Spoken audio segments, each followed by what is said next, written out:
Have you ever felt tired without knowing exactly why? Not physically tired, not tired because you've worked too much or slept too little, but tired inside.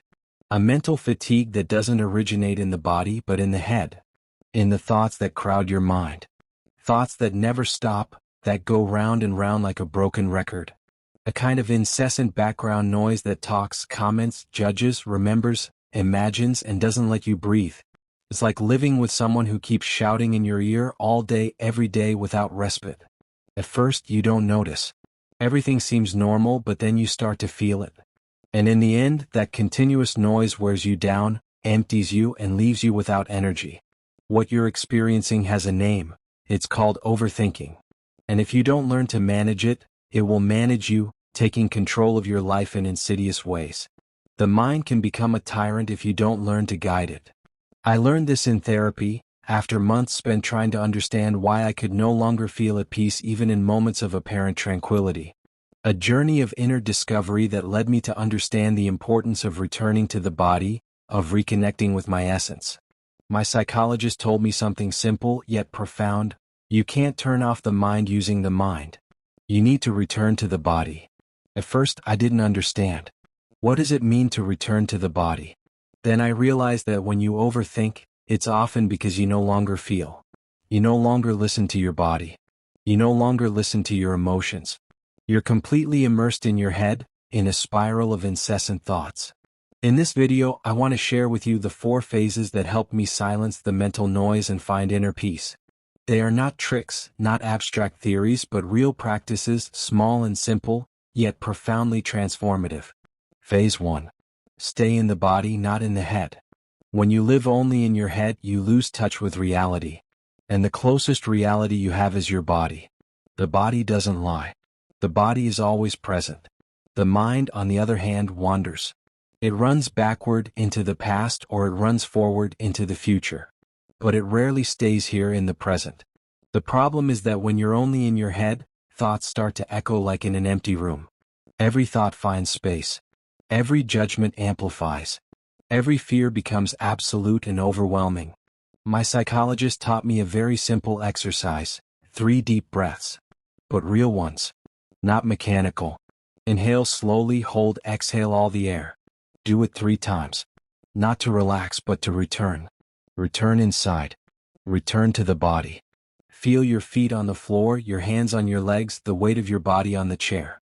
Feel the contact, the warmth, the gravity that keeps you anchored to reality. Or take a cold shower. Stand under that water for 30 seconds and observe what happens to your thoughts while the body takes over. Or do some stretching. Stretch your body, open it, move it. Every physical gesture that requires presence interrupts the mental flow and brings you back to the present moment. Sometimes you don't find silence in your head, but in your body.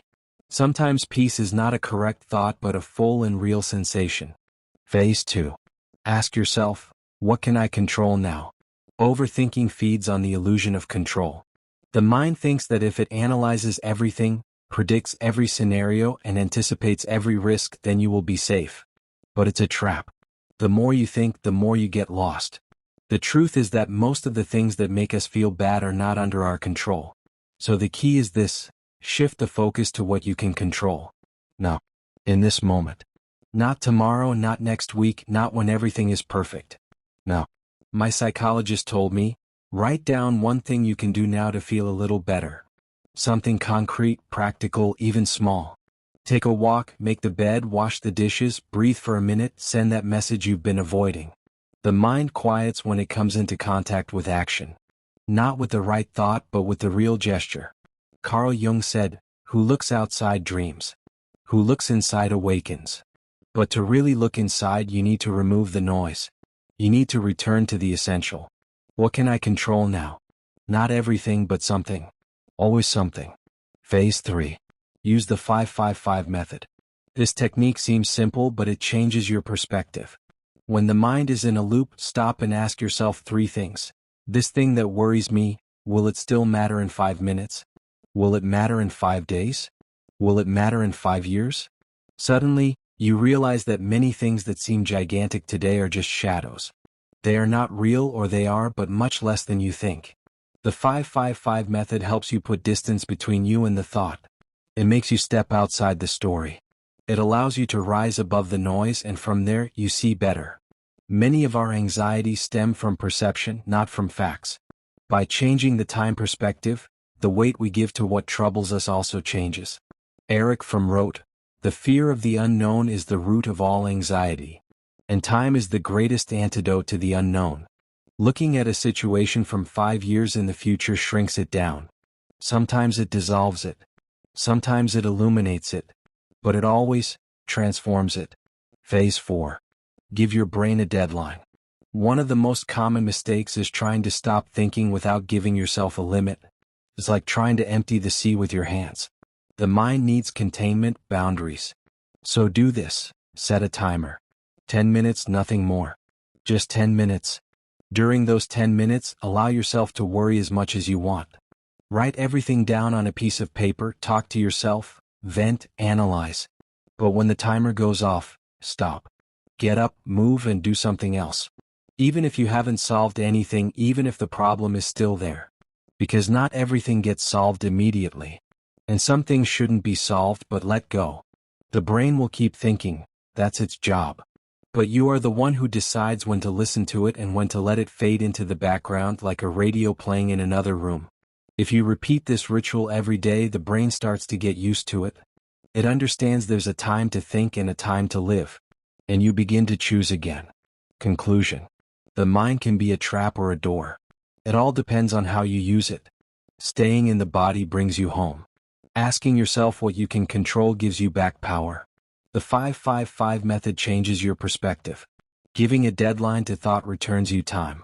These are 4 simple phases.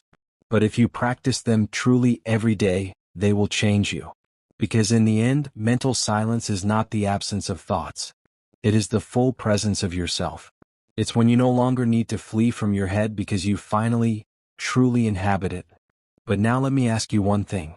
What if I told you that as a child there was a secret that no one ever revealed to you? Discover real numerology, a spiritual mirror that reveals who you really are and why you've lived certain experiences in life. Get your free numerology reading now. The results will surprise you. And they might help you understand that mental noise, where it really comes from.